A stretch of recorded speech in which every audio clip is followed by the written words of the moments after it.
Oke, aku mau sedikit cerita di ruangan ini, di ruangan spesial ini. Karena apa? Karena di sini aku bersalin adik Saka.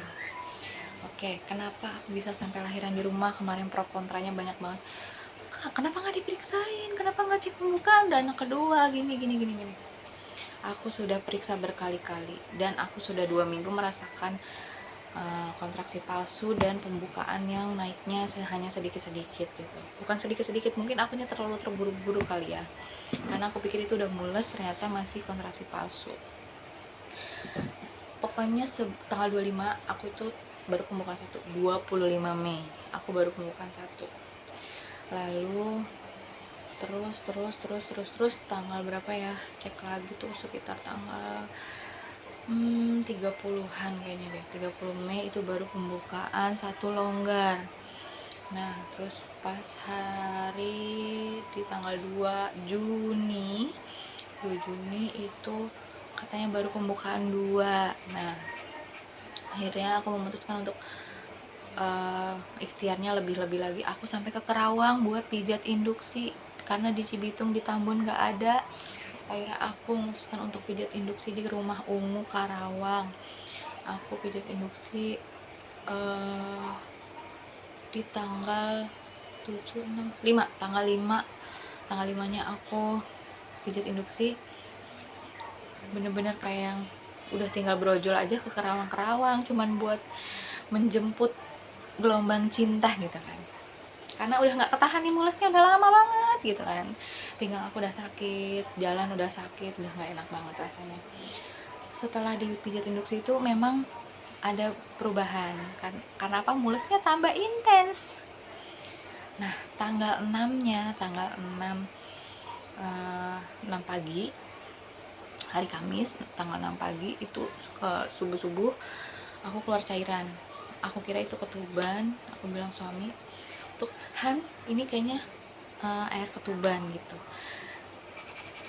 Kata suami aku, "Yang benar, ini ketuban bukan," gitu kan. Akhirnya cek pakai bukan cek. Kata suami aku, "Ayo kita ke bidan, kita cek."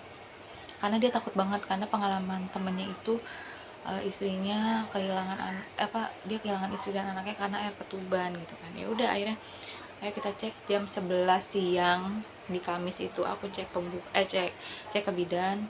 Ada air ini ketuban bukan, gini pokoknya keluhannya aku bilang gitu ke tempat yang bakal rencana aku lahiran itu. Udah pas abis itu dicek pakai kertas lakmus, katanya bukan, itu bukan air ketuban, tapi pembukaannya udah pembukaan 3, udah bagus jalan lahirnya, jadi nanti malam kemungkinan, kata bidannya nih. Oke, karena aku mikir baru pembukaan 3, udahlah kita pulang lagi aja. Setelah kita pulang lagi, kita pulangnya ke Tambun lagi, nggak ke rumah orang tua aku di Cibitung, nggak. Kita pulangnya ke Tambun. Abis itu suami aku berangkat kerja siang, jam 2, jam setengah 3 sore lah. Akhirnya aku masih biasa aja, masih relax, aku masih mandiin kakak, masih main sama kakak. Udah, akhirnya mulai jam 5 itu udah mulai nggak enak mulesnya. Sampai akhirnya maghrib, itu kan malam Jumat ya, kayak yang sholat yasinan, sholat isya tuh kayak wah, itu rasanya nggak karu-karuan banget. Aku sama bilang, "Adek, kalau mau lahir malam ini, ayo dek, mama sudah siap." "Nggak apa-apa, mama siap, semuanya siap. Mama sudah siap, mama sudah ingin peluk kamu secara di dunia," gitu. Tuh omongan aku pas maghrib. Dah, akhirnya aku WA suami, "Han, kamu bisa nggak pulang cepet?" Nggak dibales sama dia. Akhirnya dia setengah 9 tahu-tahu sampai rumah. Biasanya dia pulang jam 1. Akhirnya setengah 9 nyampe rumah. Aku bilang, "Han, aku mulusnya udah nggak enak banget." "Ya udah, ayo kita periksa, kita ke bidan." Akhirnya aku ke bidan dari Tambun ke Cibitung. Kenapa aku lahiran di Cibitung? Karena dekat rumah orang tua aku emang mau pulang ke rumah orang tua aku. Akhirnya jam 9, di perjalanan naik motor itu 1 jam. Tiap aku mules, suami aku berhenti.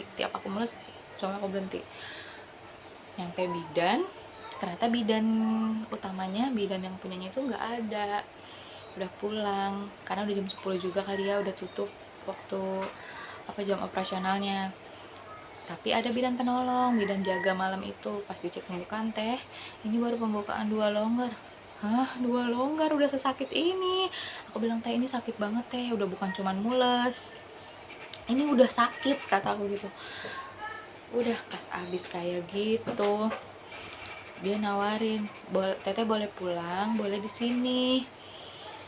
Terus mikir aku ya, namanya baru 2 longgar ngapain di bidan gitu kan, karena sebelumnya pembukaan 2 udah nginep di bidan nggak terjadi apa-apa gitu. Ya udahlah, udah teh pulang aja. Dan aku masih meringis kesakitan gini, ya Allah Akbar. Itu di parkiran, abis keluar cek pembukaan dan bidannya pun melihat gitu. Maksud aku kalau emang dia ngelihat kayak gitu harusnya udah teh di sini aja apa gimana gitu ya. Aku nggak ngerti itu dia bener-bener bisa cek pembukaan apa enggak.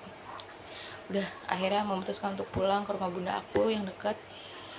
Pas nyampe sini jam setengah 11, karena emang bener-bener lama banget naik motor. Iyalah orang sakit banget kan gitu.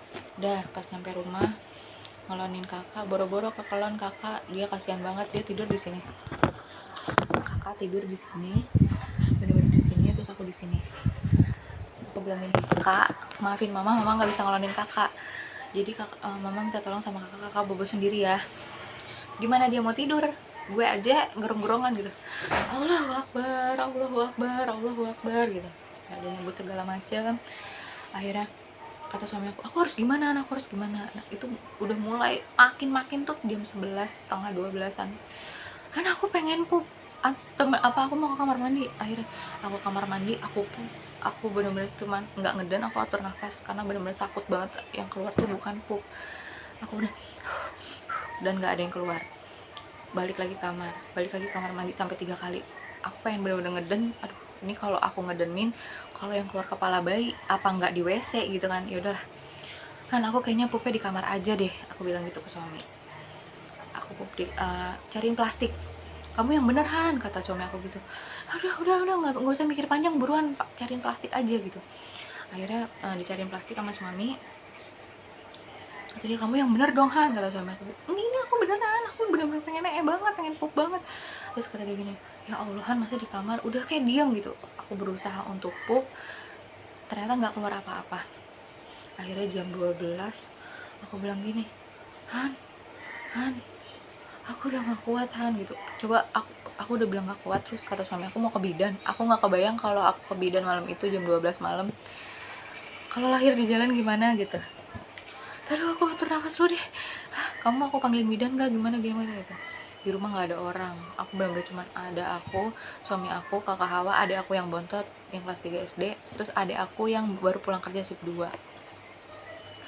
Udah, terus abis itu jam 12, aku nggak ngeh lewat berapa, tapi itu kejadiannya cepat banget sih. Aku bilang gini, Han, ini kepala ade bukan gitu kan, kata suami aku. Ya Allah Han, kepala ade gitu. Aku posisinya dari nunduk di sini, nunduk di kasur, sampai akhirnya aku ngadepin suami aku. Jadi aku posisinya nggak tiduran dan nggak jongkok, aku bener-bener naruh pantat aku sedikit, terus aku langsung gitu. Jadi semi duduk, semi nongkrong, semi nyender gitu, gimana sih. Udah akhirnya adik keluar, bener-bener ditangkap sama suami aku, diginiin. Aku, ya Allah, aku langsung nangis. Untungnya adik langsung nangis walaupun sebentar gitu. Gak lama bunda aku pulang dagang, suami aku langsung jemput bidan. Terus gak lama lagi mules lagi, ari-arinya keluar, dan darah aku bener-bener keluar banyak banget. Ini kamar ini isinya darah semua, bener-bener darah, definisi yang darah kayak bantal, kayak darah apa sih itu, pokoknya darahnya banyak, kental, tebel gitu. Aduh, kalau ngebayangin itu kayak lemes lagi gitu. Gak nyangka banget bisa ngelahirin di rumah, secara udah persiapannya lahiran di bidan itu, dan barang-barang aku di bidan semua, barang-barang lahiran. Karena apa? Karena udah pernah nginep di bidan pas pembukaan 2, kirain bakal cepet naiknya, ternyata si adenya malah mau keluar di rumah gitu. Ya pokoknya gak bakal dilupain cerita ini. Untuk adek, selamat datang di dunia, dan untuk aku dan untuk suami, terima kasih telah sama-sama. Pokoknya cerita ini gak akan dilupain banget sih. alhamdulillahnya kita sehat. Doain kita semuanya ya guys, semoga kita semuanya sehat, diberikan kemudahan gitu ya, pokoknya gitu deh. Pokoknya lape-lape banget deh buat kita semua. Sebenarnya rada speechless banget, ya Allah kok bisa lahiran di rumah, tapi itulah takdir Allah. Allah kasih kemudahan untuk aku lahiran di rumah, dan untungnya bener-bener adek kepalanya kepalanya kelihatan langsung keluar, nggak lama aku mulus lagi hari-hari keluar gitu. Ya pokoknya perjalanan yang menurut aku masya Allah tabarakallah banget. Sekian cerita lahiran aku yang kemarin nanya-nanya, ya segitu aja yang bisa aku ceritain. Pokoknya lebih-lebihnya wah ada nangis tuh kayak gitu ya. Terima kasih share pengalaman aku ya.